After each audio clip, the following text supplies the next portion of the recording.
In today's video, President Trump renames the Department of Defense to Department of War. Secondly, Don Lemon gets a reality check from the citizens of Baltimore. And finally, ICE has completed one of the largest operations in history. You got to see it for yourself. In all of these stories, we'll show you what both sides are saying and then give you the bottom line.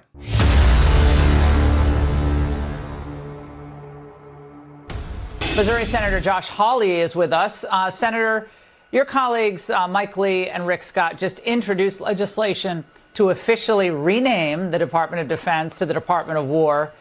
Will you be joining them on this? Oh, absolutely, of course. I see this as about getting back to mission, Laura, which is about recruiting war fighters who are going to fight the wars that protect America. And, you know, what Biden did for the last 4 years by turning the military into a giant DEI seminar has got to end. I mean, you think about it. They were conducting transgender surgeries in the military and military facilities. We were paying for abortions for military members, service members, who knows who else that we're getting this kind of funding for these kind of projects. It's outrageous. It's totally outrageous. They should be defending America. To me, that's what this is all about. I welcome the change. Okay, that was Senator Josh Hawley and his reaction to President Trump earlier today, signing an executive order to rename the Department of Defense to the Department of War. And yes, we're going to give you the full picture and the facts. Just really briefly here, we're on vacation, so obviously we're not in our brand new studio that you guys saw in our previous video, but we'll be back soon. But listen, bottom line up front, this is actually a point of clarity. As we get into this video, you'll see why this decision makes sense. And matter of fact, this is not the first time in history a president did this as a point of clarity and for a political reason. Now, here is what Pete Hegseth had to say right after the sign.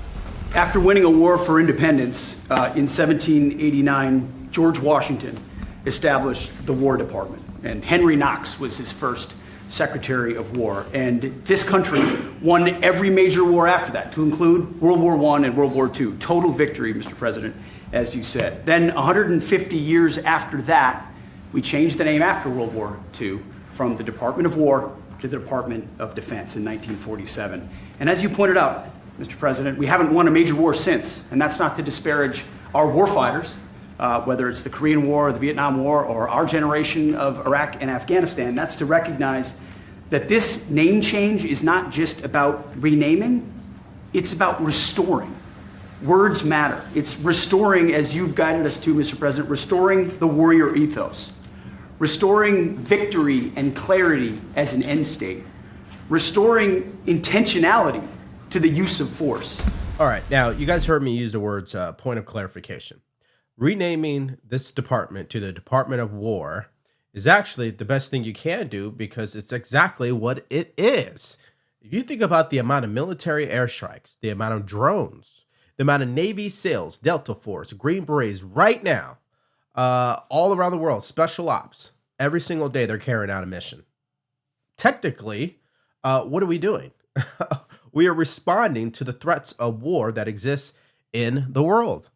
And so I don't think the name Department of Defense is a bad name. I would argue Department of War is a better name. And as you guys know, this isn't the first time in history that a president changed the name for political reasons. I mean, let's just be honest here. This is a political move by the president.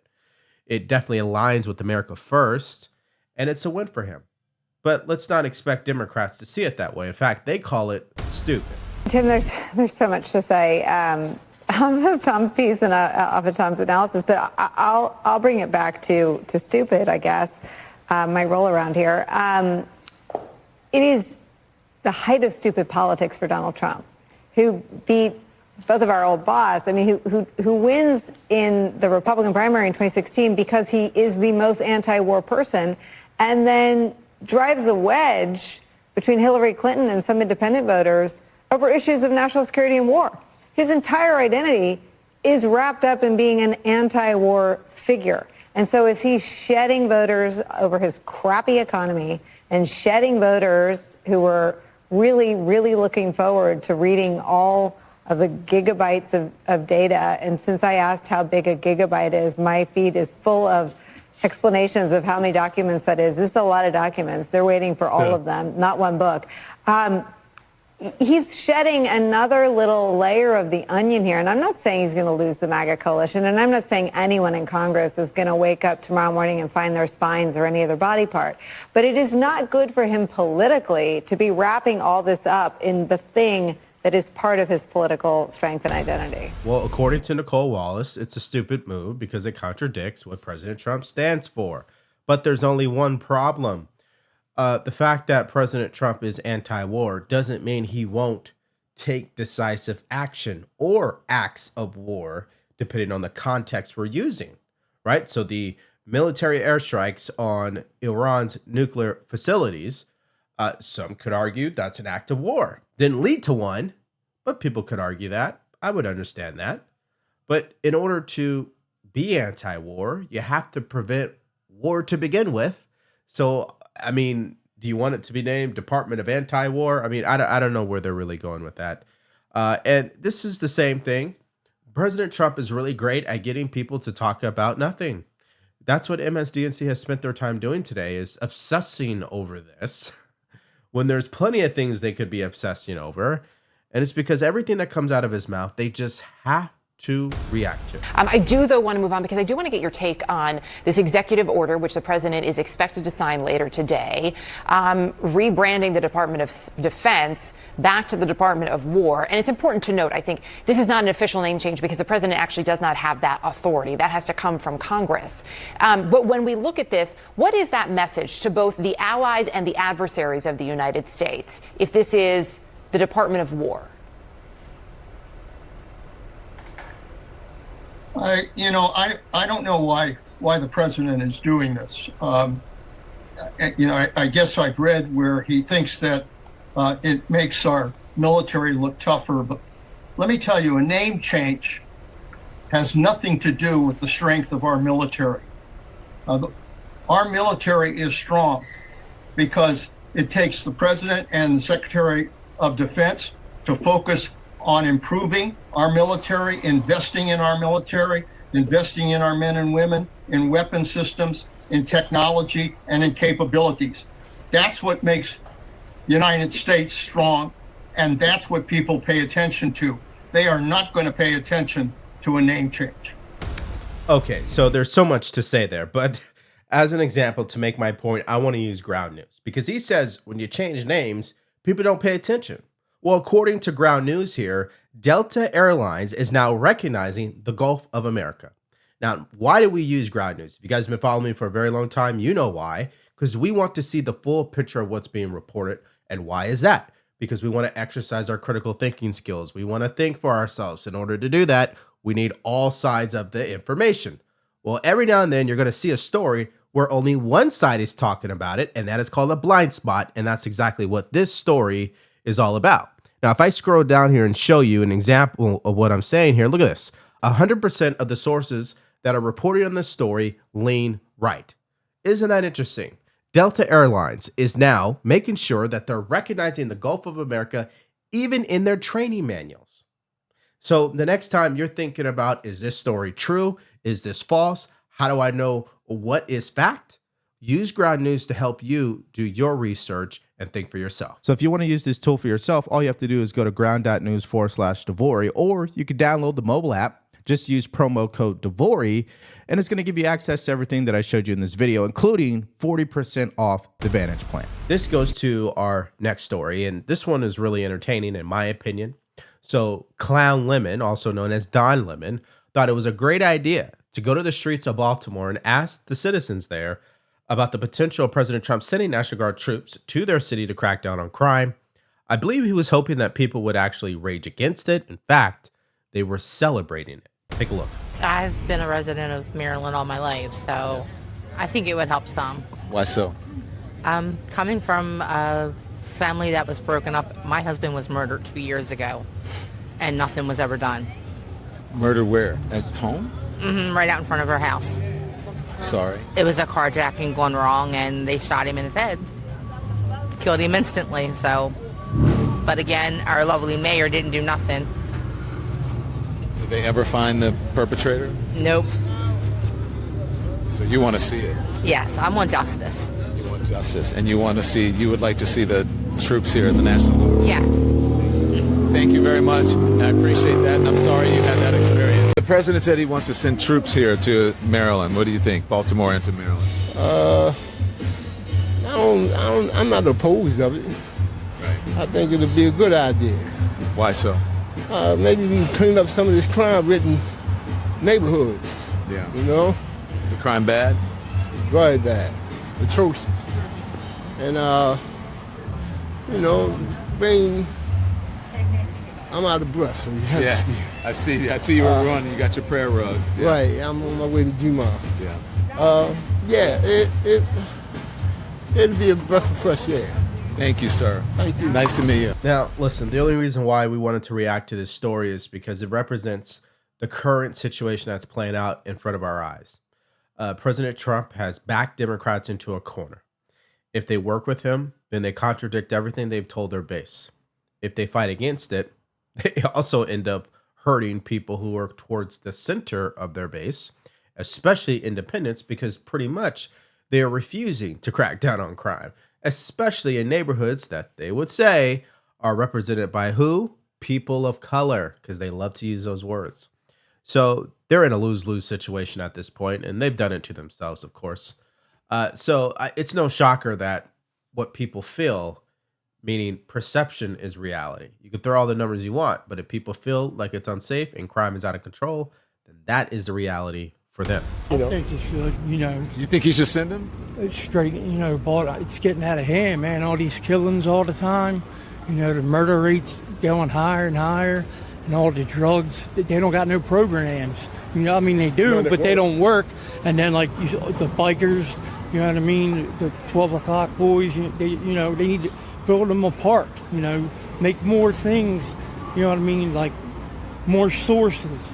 So you said send the troops and sources, or Send the troops to straighten everything out, and then make Baltimore great again. rebuild? Rebuild it, back how it was, long time ago. Yeah. Are you a Trump supporter? Yes. Yes, you are. Okay, see that gentleman that was being interviewed, he gets it.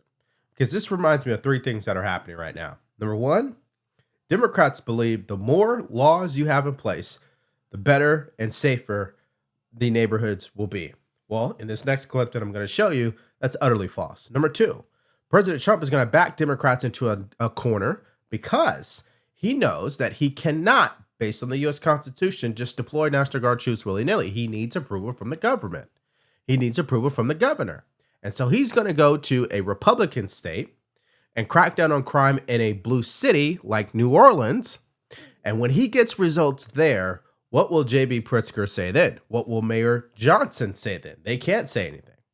Now, that actually takes us to our next clip, because Chicago is a great example where Democrat policies just don't work. Here's the most important point.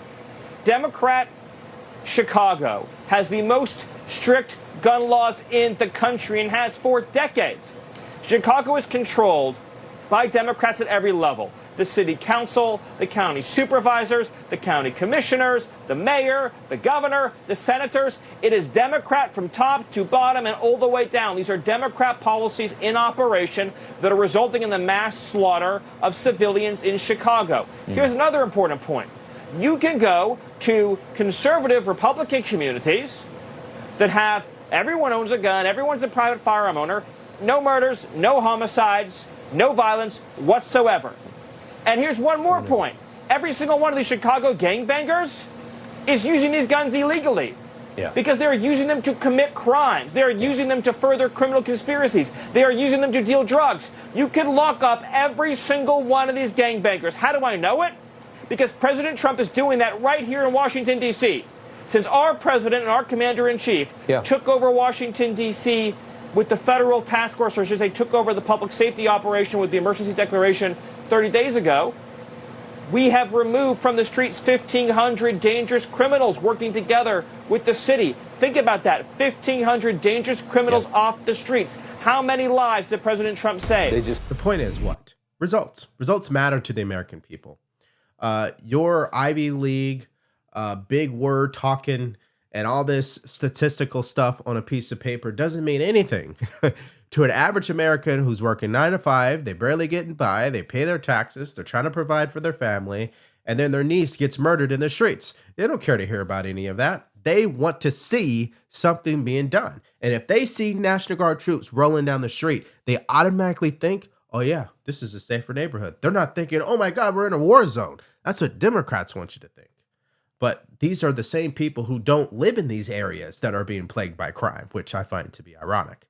Okay, now here's what the president just said moments ago at the White House. It's interesting. He has an event, and he said exactly what he thinks about Chicago. Take a look. I mean, when you look at Chicago, we have a governor that says that things are okay with crime, except that last weekend, 11 people were killed and 68 people were wounded by gunshot. The week before, 5 people were killed, 28 people were wounded. The week before, 6 people were killed, 19 people were badly wounded. Many of the wounded are going to die.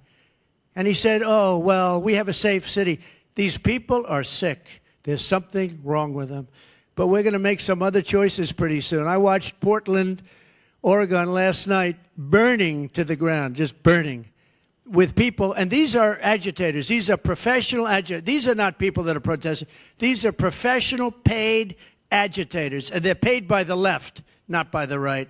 And we're going to stop them. We're going to stop it all. Okay, what the president was saying there is a fact. It has been proven that a lot of these agitators, these protesters, are paid to do exactly what they're doing.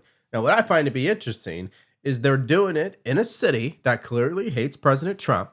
And the people of the city hate what they're doing because they're disrupting their lives. We showed you guys that in the video yesterday. But the fact of the matter here is, again, the president is focused on results, while Democrats are focused on hating him and fighting against him. And that's why they will lose in the end, especially when the president continues to repeat himself. All they have to do is ask for help. So we have the safest place, Washington, D.C., and we'll be going to other cities to help out. Preferably, we'd like to be asked. But in some cases, that just won't happen because there are people that don't understand the word ask. There are people that don't understand they're in trouble or they're stupid. There's something wrong with them. But these are high crime areas, as high as there is in the world. You can go to Afghanistan. You can go to places that you think of are like unsafe. You're safer there than you are in Chicago at night. But we're going to make Chicago like this. We're going to make Louisiana. We have a great governor there. We're going to make, and a great, by the way, and a great speaker there. That's true. But we're going to come into New Orleans, and we're going to make that place so safe. It's got a little problem right now, a couple of headaches, like murders, a lot of little murders going on, and we're not going to stand for it. And we're going to come in, we're going to clean it up. You're going to be safe within 2 weeks. That's going to be the safest place, just like this is the safest place. And then we'll be going elsewhere throughout the country. We're going to bring crime down because we can't have cities that are unsafe. All right, let's go to our next story because we're still talking about results. ICE just carried out one of the largest operations in history with a record number of individuals who have been detained. And the good news about this story, it continues to show the work that needs to be done because the prior administration didn't want to do it. That's number one. And number two, they're finally allowed to do their jobs. Take a look. Officials now say 475 people were apprehended at that Hyundai plant yesterday. Most of them are Korean nationals. Now, the raid itself is the biggest single-site operation in the history of Homeland Security Investigations, or HSI. That's according to officials. The raid itself involved multiple state and federal law enforcement agencies. They descended on that sprawling construction site near Savannah. CNN's Isabel Rosales is in Atlanta covering all of this for us. So what more do we know about the raid and the targets? Erica, this happened at the Hyundai battery plant, a major plant that was being constructed to produce batteries for electric vehicles. Now, this plant is located in Ella Bell, Georgia, just 25 miles west of Savannah. And the Associated Press reports that the raid did stop construction of the factory. This is the same factory that was once touted by Governor Brian Kemp as being the largest economic development site in state history. Now, you mentioned the scale of this operation. We are told by an ICE official that more than 500 federal, state, and local authorities participated in this raid. And those 475 people that were detained, well, we're being told by HSI that they were either in the country illegally or were working illegally. But important to note here that no charges have been filed. Well, here's something also we should note is that during the Biden administration, this same location received $5 million worth of funding in an effort to bring back jobs to America. And what's interesting is, and if you look at the data, yeah, okay. And you know what else we should add on as a note? This is the same location that received $5 million worth of investments from Joe Biden during his presidency in an effort to create more jobs. And what's interesting, the jobs are going to illegals. I don't see how that makes sense. Now, of course, people on MSDNC disagree.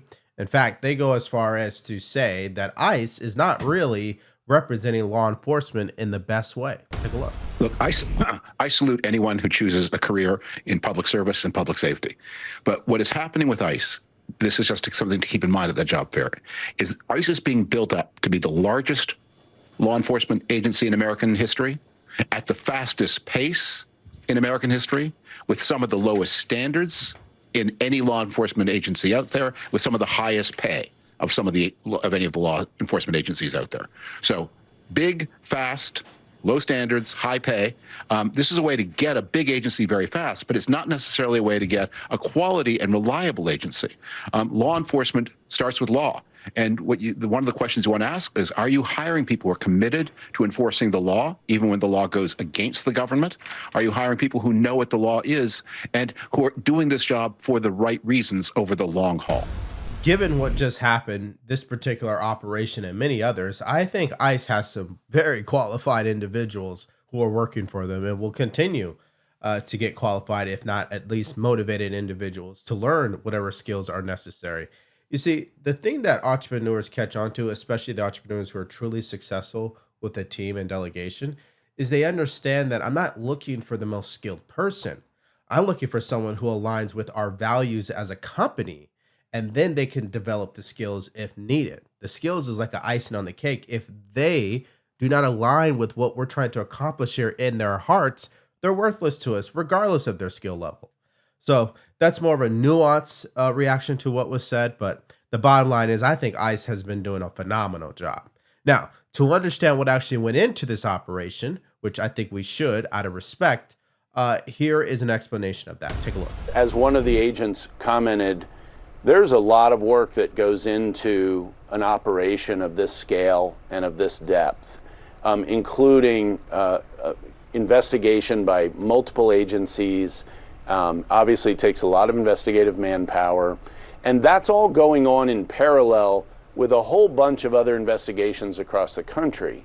And really, why we're seeing this now is because they met what the prosecutors and the HSI believed would be the appropriate threshold to say we can move forward with this at this scale accurately, because we have confidence in the information we've gathered and investigated, and we have confidence that the outcome of this is going to be the prosecutions we're pursuing are going to be successful.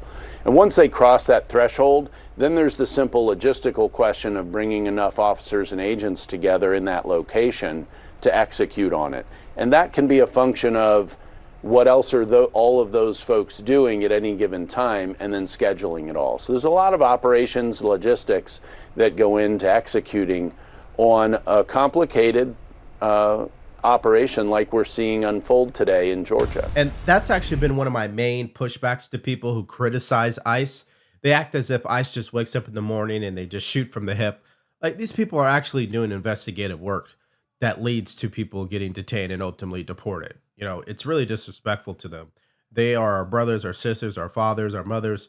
These are our own American citizens doing these jobs, and I think they deserve at least a certain minimum amount of respect, but that's just me. Now, our next story, again, results driven. I think that's what this entire video is all about, because this is another great announcement coming from the administration. It's the work surrounding minors who were brought over the border illegally and then given to someone who was unvetted. And this all happened during the Biden administration, of course. And President Trump promised to track down these children. Well, here's that status update. Troubling findings show thousands of migrant children were given to unvetted sponsors under President Biden. Fox News has an exclusive look at the federal team working to find them now. Brooke Taylor is live in Dallas. She's got the latest for us. Good morning, Brooke. Hi, Dana. Yeah, this team was created in March to fulfill one of President Trump's key campaign promises that he enlisted border czar Tom Homan with, which is to find the tens of thousands of unaccompanied minors who crossed the border and were ultimately lost in the system under the Biden administration. We found kids in very deplorable conditions, very dirty conditions. We found children who have been raped. We got exclusive access to the team operating from what they call the War Room in Washington, D.C. Working under the Department of Health and Human Services, the team is made up of volunteers from agencies like the FBI and Homeland Security investigations. The team is entirely data-driven. They're focused on analyzing records and addresses to track down where these minors ended up. More than 22,000 unaccompanied children have been found so far under this Trump administration. 27 of the minors were found dead, either murdered or by suicide, car accidents, or drug overdoses. And more than 400 sponsors have been arrested. Now, would you imagine that? Could this be something that Democrats finally come out and say, hey, you know what? This is a positive thing President Trump has done, and we agree with him on this. I don't know why it's so hard in our politics today to do something like that. Now, maybe politicians can't do it, but people like you and me should be able to do it, along with our friends, family, and people we work with. That's what I hope our country can get back to, is no matter who you vote for, that we still remember we're God's children. That's number one. Number two, we're American citizens. And number three, we should care about the children that will become our future leaders. And that's why I'm so touched to hear something like this, because who else has the resources to go out and find these children? And so I'm so happy to hear that. And I hope you guys feel the same way too, which leads me to your guys' comments below to this video today. I mean, let's talk about what President Trump has done as it pertains to immigration, particularly these children. How do you feel? Do you believe ICE is doing a great job? Yes or no? And secondly, do you agree with the president renaming the Department of Defense to the Department of War? Do you believe or agree with me that I think it's a more authentic name for what we're already doing? And finally, what did you think of Clown Lemon interviewing people on the streets of Baltimore who clearly, or they clearly, rebuked whatever he was hoping that they would say as far as crime goes? Let me know what you guys think about that and everything else. Just put it in the comment section below. Now, in our next video, Democrats are burning down their cities like Portland because they still want to fight against immigration. And what's fascinating is the local police department in Portland is refusing to enforce the law as a result. This is a mind-blowing story. So if you guys want to see it for yourself, all you have to do is click on that video because it's coming up right now.